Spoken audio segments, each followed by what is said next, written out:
Little Miss Shy just couldn't help it. Being shy, that is. She was terribly, desperately shy. She lived all alone in a little house quite a long way from where you live. In fact, quite a long way from where anybody lives. Thimble Cottage. Little Miss Shy dived under the table in terror. The postman outside knocked again, loudly. Little Miss Shy, under the table, put her hands over her ears and shut her eyes. Anybody home? Anybody home? Well, I don't know. She must be out.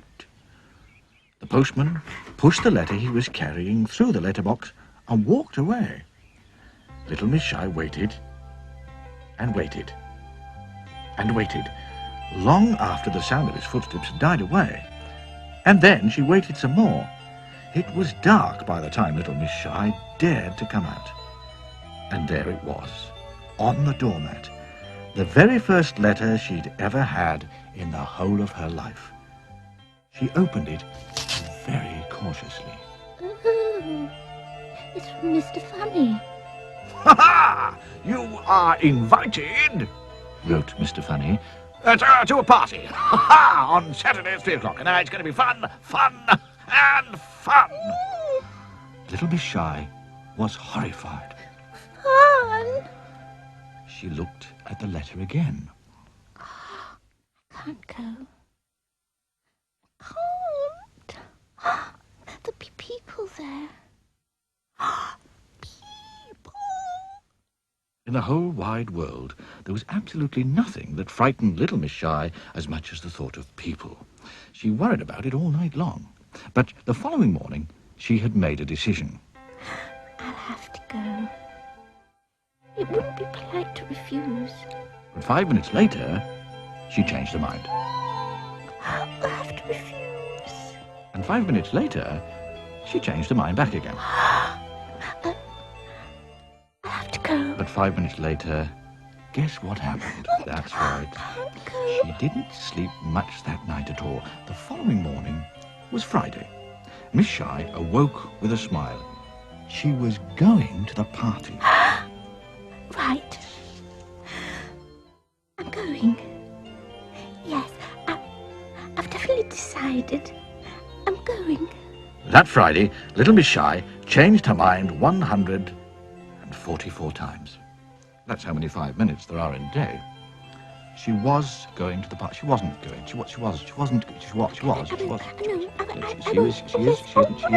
was a very, very long day. And that Friday night was even worse than Thursday night. She didn't sleep a wink. Can't sleep. Not even half a wink. Saturday morning came and went. Saturday lunchtime came and went. Little Miss Shy just couldn't eat a thing. 1 o'clock in the afternoon came and went. Then 3 o'clock. The party time came and went. But poor little Miss didn't. Well, she couldn't. She couldn't. She just sat there. A little tear rolled down her cheek. Oh, I should have gone. 4 o'clock came.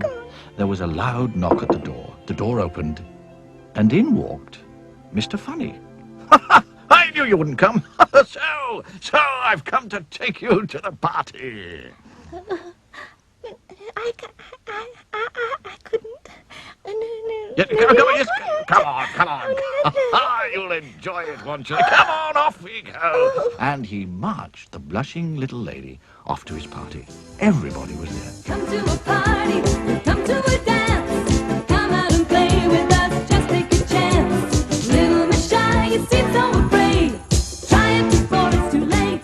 Oh, have some cake, said Mr. Bailey. Thank you, so kind. Mr. Tickle offered her 2 glasses of lemonade in a roundabout sort of way. Mr. Mischief made her jump with a noisy party squeaker. And she dropped her lemonade all over Mr. Small. Sorry. You're all wet. Oh, no, don't mention it. Don't mention it. Mr. Dizzy gave her a lovely party hat, and Little Miss Shy began to feel better. Everybody talked to her, and everybody was very nice. And gradually, the longer the party lasted, bit by bit, yes, little by little, I didn't. eventually, guess what happened? She stopped blushing, and she actually started enjoying herself. Tell yourself, you see, it's quite painless, really. You see, once you let yourself go, it's quite painless, really. See, once you get used to it, just see, let yourself go. Little Miss Shy nodded and giggled. She was having the time of her life, and only blushing a bit. And do you know who she met at the party? Mr. Quiet. I used to be shy like you, he said. You never were.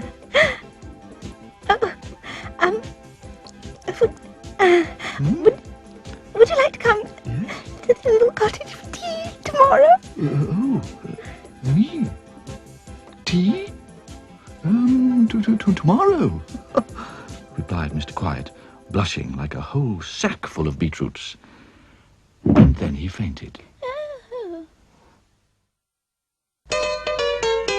She's blunt. He's fun. They're late and naughty. She's trouble.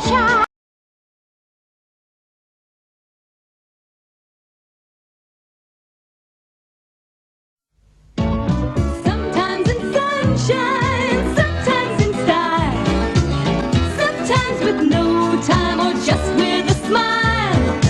Up to her eyes in surprises and tricks, no disguising. She's a little handful of trouble, a bundle of fun.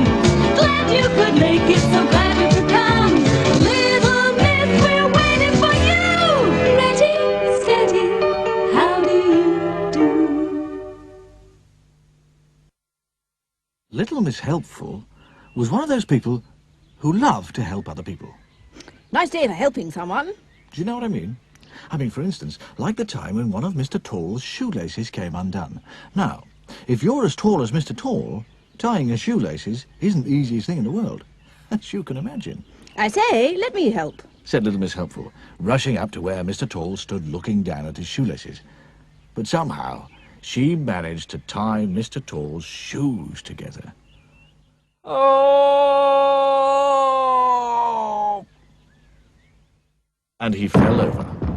And if you're as tall as Mr. Tall, falling over hurts. Oh, my poor head! Oh dear, poor old chap. Let me help. Little Miss Helpful tried unsuccessfully to lift Mr. Tall upright. Come along, Upsy-daisy. Oh, if only you weren't so tall. Little Miss Helpful puffed and struggled, and then Just a minute. she had an idea. Don't go away, be back soon. And off she went to find the wizard. Well, he wasn't home, but looking through the window, she could see his book of spells on the table. She crept into the house and turned over the pages until she found the spell she was looking for. Tall be small when I call small, small be tall when I call tall. Ha, think I can remember that. And she hurried back to poor Mr. Tall. Looking up at him and waving the wizard's wand, she cried, Tall be small when I call small. "Oh dear." Mr. Tall suddenly shrank in front of her eyes. It worked! It worked! I say, the spells worked. Mr. Tall found it easy to get to his feet again. "Thank you. Now, would you make me tall again, please?" squeaked Mr. Tall. But as she was trying to remember the other half of the spell, who should come along but Mr. Small? Mr. Small, meet Mr. Tall. Said Miss Helpful, introducing them both. "Tall, my foot. He's as small as I am." Oh dear, now, hang on a sec, what was it? Tall be small and small be tall. No, hold on. Okay, chaps. Tall be small and all be all. No. Hold on a sec, one moment. Small be tall and... No. Small be tall when I call small. Yes, huh? Well, now you know what I mean about people like Miss Helpful. For instance, last year, Mr. Happy woke up feeling not very well. The doctor had to be called to Mr. Happy's house, which is on a hill by a lake. "Oh dear," said the doctor when he saw Mr. Happy. "Looks like measles." Mr. Happy's face fell. Now, look here, you're going to stay tucked up nice and warm in bed and get lots of rest. And take this medicine 3 times a day. The doctor left the cottage and Mr. Happy settled down to sleep. He'd just fallen asleep when there was a loud knock at his front door. Oh, dear, oh, dear, oh, dear, oh, dear, groaned Mr. Happy, and staggered off to open the door. Hello there. I've come to help. Oh, but look... But nothing. Off to bed with you while I get on with everything. Miss Helpful looked round the cottage. This place needs a good clean. Mr. Happy had just dropped off to sleep again when Miss Helpful poked her head round his bedroom door. I say, got a scrubbing brush? Oh, dear. Well, poor Mr. Happy. He had to get up and show her where it was, and then he went back to bed to try and sleep. Downstairs, little Miss Helpful stepped back to admire the kitchen floor she'd just scrubbed and tripped on the soap and fell head over heels and got her head stuck in the bucket. And because she couldn't see where she was going, she walked into a shelf full of saucepans, which fell all over the floor with a terrible clatter. And because she couldn't see where she was going, little Miss Helpful stepped into one of the saucepans and got it stuck on her foot. And because she had to hop, she fell over against the refrigerator door, which fell open, and everything inside fell out all over little Miss Helpful. Oh, dear. Poor Mr. Happy awoke with a jump at the terrible commotion. He groaned, got out of bed, and went to the kitchen and opened the door. Oh, I just need to get to sleep. He couldn't believe his eyes.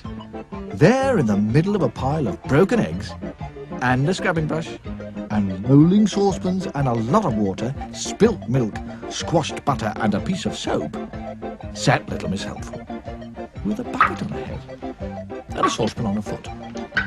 Help! I say help! I can't see where I'm going anymore. Mr. Happy seized the bucket and pulled as hard as ever he could, and pulled and pulled.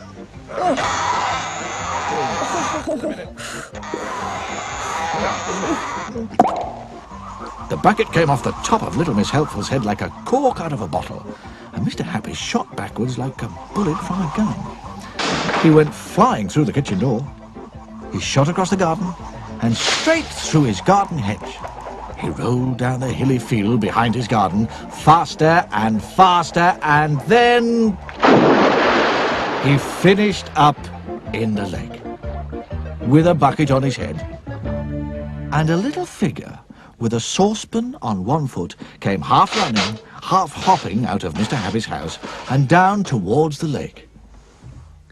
I say, let me help! Ahoy there!